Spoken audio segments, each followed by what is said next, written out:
Graça e paz, queridas irmãs, estamos aqui para mais um dia de jornada e o tema de hoje é cultivando a comunidade.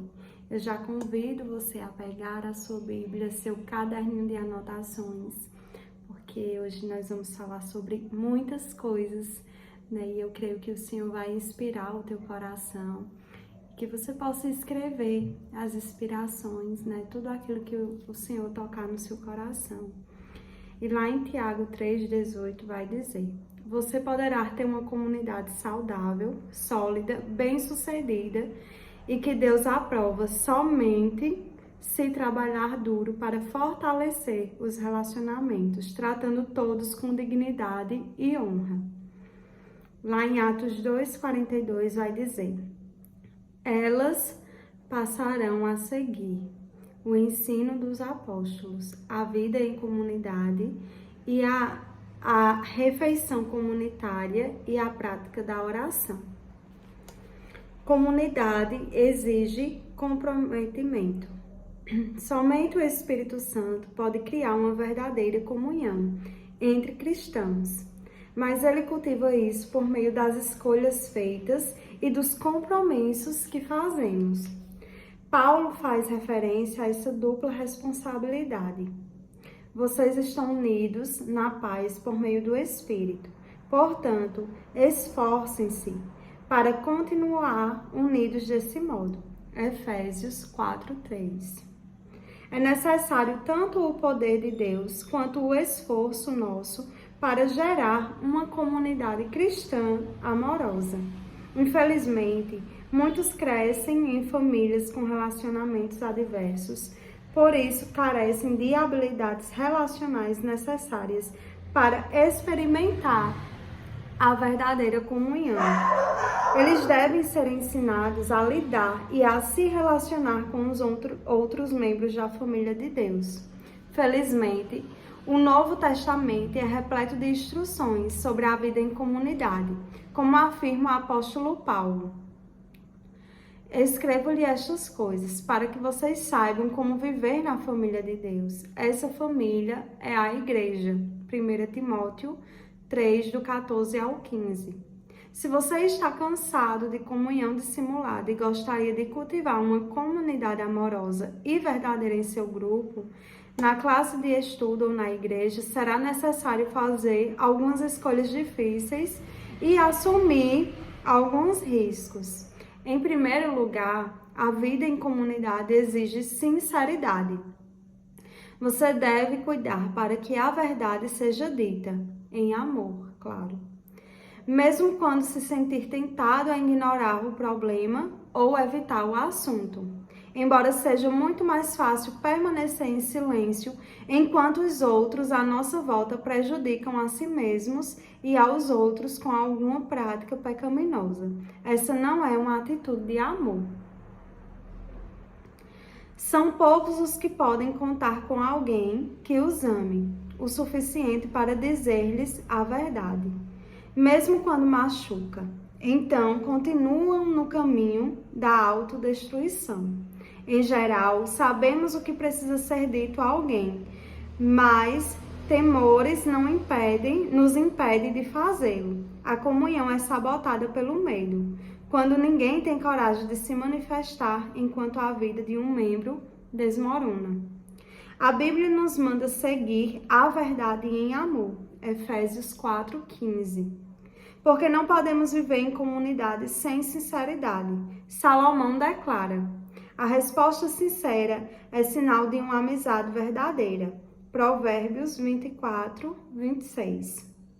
Às vezes, isso significa importar-se o suficiente para repreender aquele que estiver em pecado ou sendo tentado a pecar.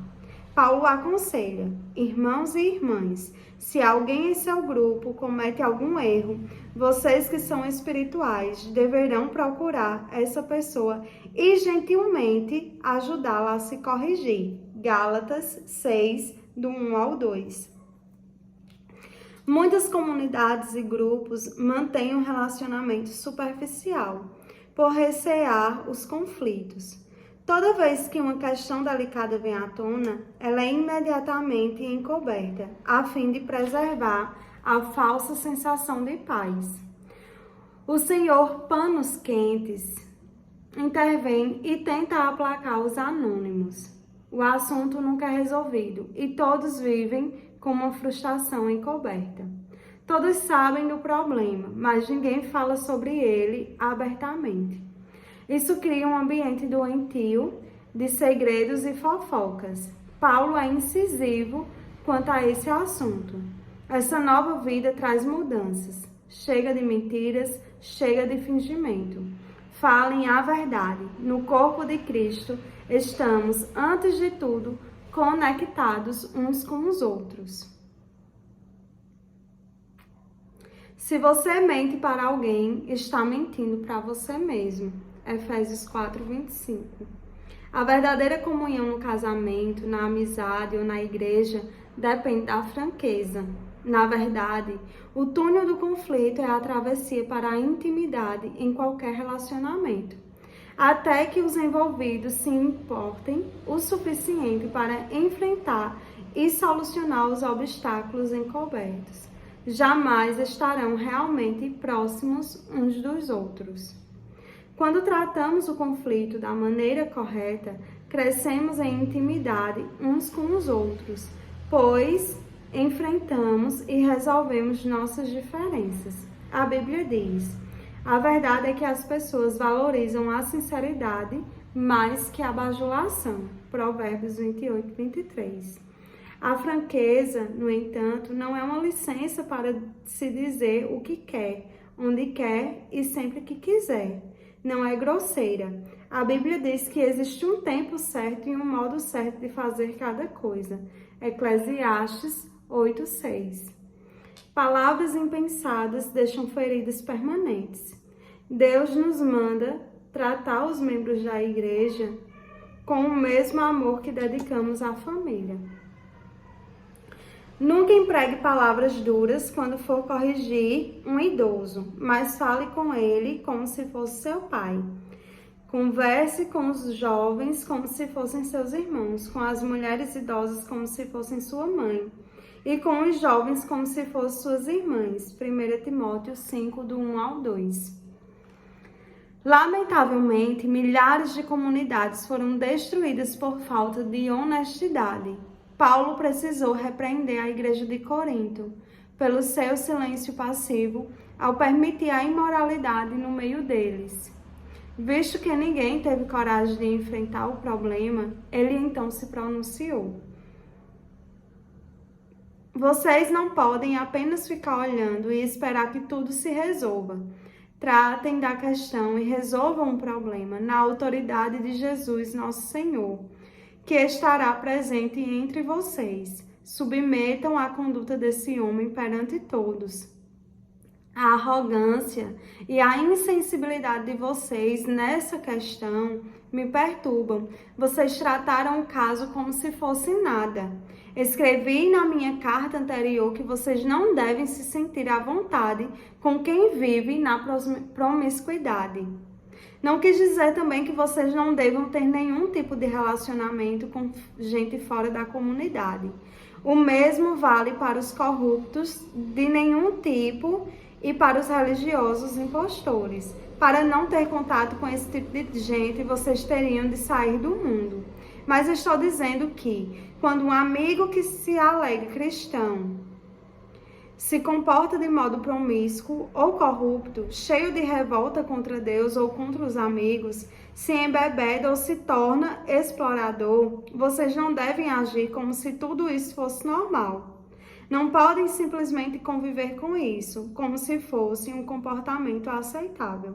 Não sou responsável por aquilo que os de fora fazem, mas será que não temos nenhuma responsabilidade pelos que são da comunidade cristã? 1 Coríntios 5, do 3 ao 12. E aqui está na versão A Mensagem. Em segundo lugar, a vida em comunidade exige humildade. A presunção, o convencimento e o orgulho obstinado destroem a comunhão mais rápido que qualquer outra coisa. O orgulho ergue muros entre as pessoas, a humildade constrói pontes. A humildade é o unguento que acalma e suaviza as relações. Por isso a Bíblia diz: sejam todos humildes uns para com os outros. 1 Pedro 5, 5, a parte B. A vestimenta adequada à comunhão é a postura humilde. A continuação do versículo diz: porque Deus se opõe aos orgulhosos, mas concede graça aos humildes. 1 Pedro 5, 5, a parte C. Essa é outra razão pela qual precisamos ser humildes. O orgulho impede a graça de Deus em nossa vida, da qual precisamos para crescer, ser transformados, curados e ajudar os outros. Recebemos a graça de Deus quando admitimos humildemente que precisamos dela. De acordo com a Bíblia, se nos portarmos com arrogância, vivemos em oposição a Deus. Essa é uma maneira tola e perigosa de viver. Você pode desenvolver a humildade de várias maneiras práticas, admitindo suas fraquezas, sendo paciente com as fraquezas dos outros, estando aberto à demonstração e pondo os outros em evidência. Paulo orienta: vivam em harmonia entre vocês, não se comportem como se fossem superiores a alguém, antes alegrem-se na companhia das pessoas comuns e não pensem que já sabem tudo. Romanos 12, 16. Aos cristãos de Filipos, aconselha: nada façam por ambição egoísta ou por vaidade, mas humildemente considerem os outros superiores a vocês mesmos. Cada um cuide não somente dos seus interesses, mas também dos interesses dos outros. Filipenses 2, do 3 ao 4. Humildade não é pensar menos de si mesmo, mas pensar menos em si mesmo. Humildade é pensar nos outros. Os humildes estão interessados apenas em servir os outros, não pensam em si. Em terceiro lugar, a vida em comunidade exige cortesia. Somos corteses quando respeitamos as diferenças, quando temos considerações pelos sentimentos uns dos outros e quando somos pacientes com os que nos irritam. A Bíblia diz: é preciso carregar o fardo de termos consideração para com dúvidas e temores de outras pessoas. Romanos 15, 2. Paulo diz a Tito: povo de Deus deve ser cortês e ter coração aberto. Tito 3, 2. Em toda a igreja e em cada grupo, há pelo menos uma pessoa difícil, e normalmente mais que uma. Essas pessoas podem ter carências emocionais, inseguranças profundas, maneirismos irritantes e habilidades sociais escassas. Você pode chamá-las carente de graça extra. Deus colocou essas pessoas em nosso meio, tanto para benefício delas quanto nosso. Elas são uma oportunidade para crescermos e um teste para a comunhão. Será que conseguiremos amá-las como irmãos e irmãs, tratando-as com dignidade? Em uma família de verdade, a aceitação não se baseia em critérios como inteligência, beleza ou talento de cada membro, mas o fato de pertencermos uns aos outros. Defendemos e protegemos a família. Um membro da família pode ser um pouco tolo, mas ainda assim é um de nós. Da mesma forma, a Bíblia diz: sejam dedicados uns aos outros como uma família afetuosa. Aprimorem-se em demonstrar respeito uns para com os outros. Romanos 12, 10. A verdade é que todos temos peculiaridades e traços de temperamento irritantes, mas a comunidade não depende de sermos todos compatíveis.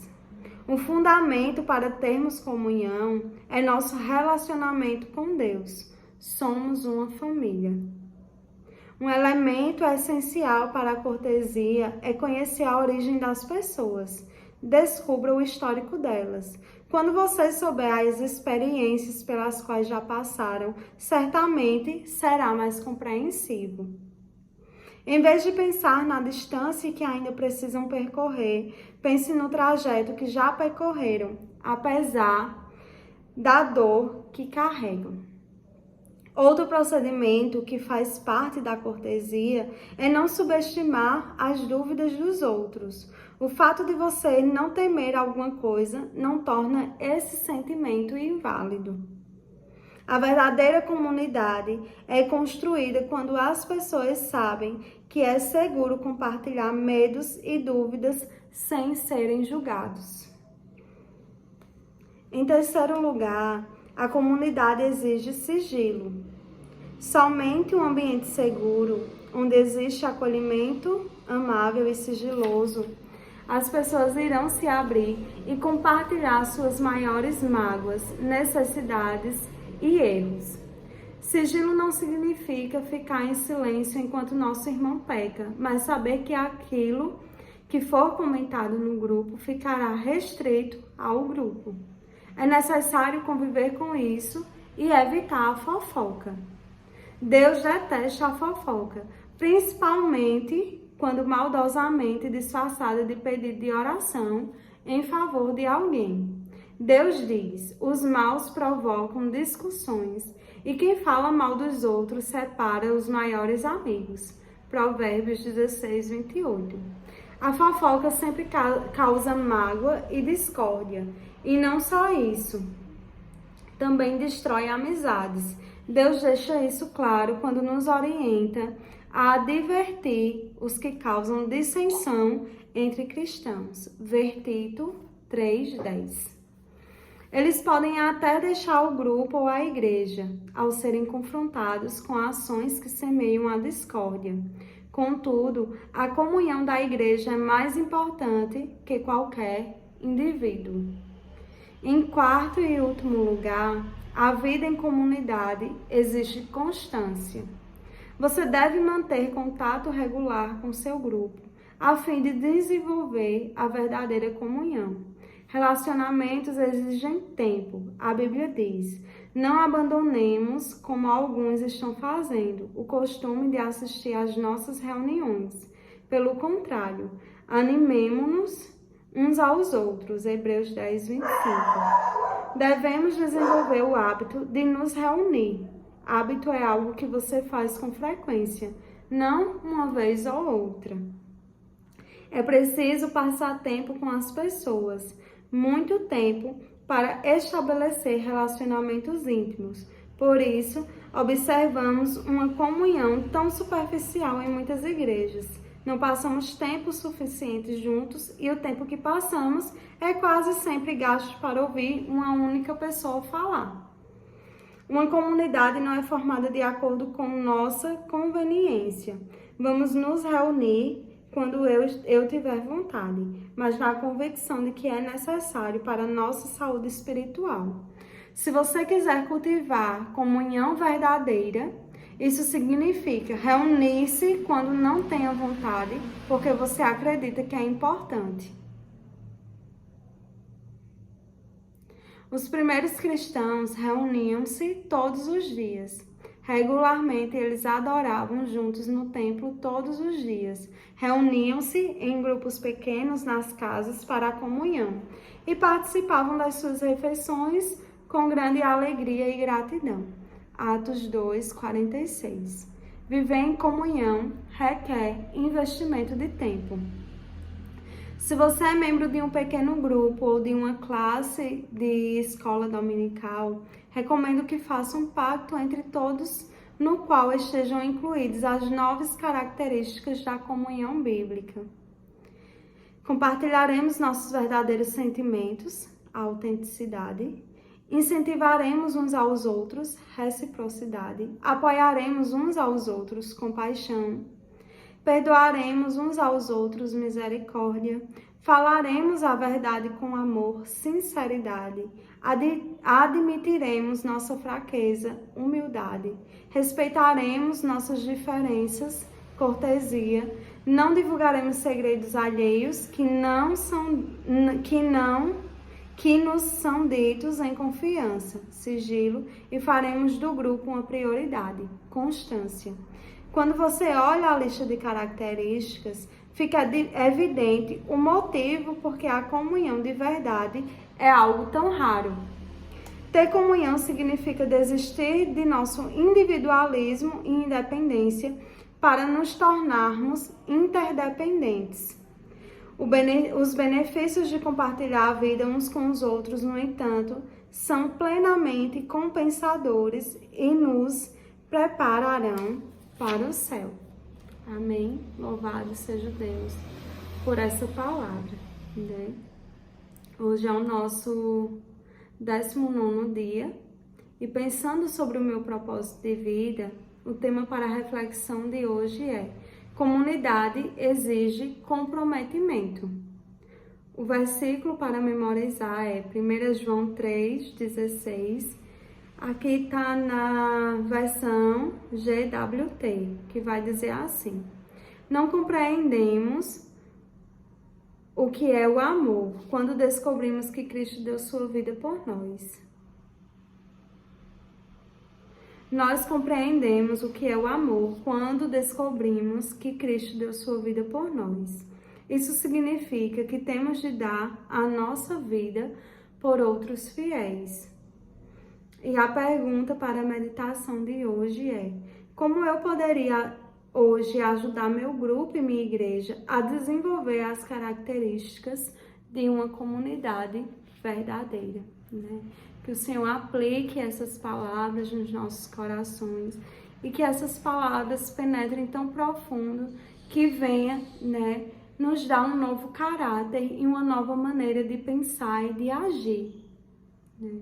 Então, que o Senhor nos faça refletir sobre essa palavra, trazendo clareza aos nossos corações, desmistificando tudo aquilo que ainda há no nosso coração e que possamos agregar, né, nos grupos que fazemos parte, na nossa igreja, aonde quer que formos. Amém? Que Deus abençoe, né, o seu dia. E amanhã, permitindo o Senhor, estaremos aqui para mais um dia de jornada. Deus abençoe.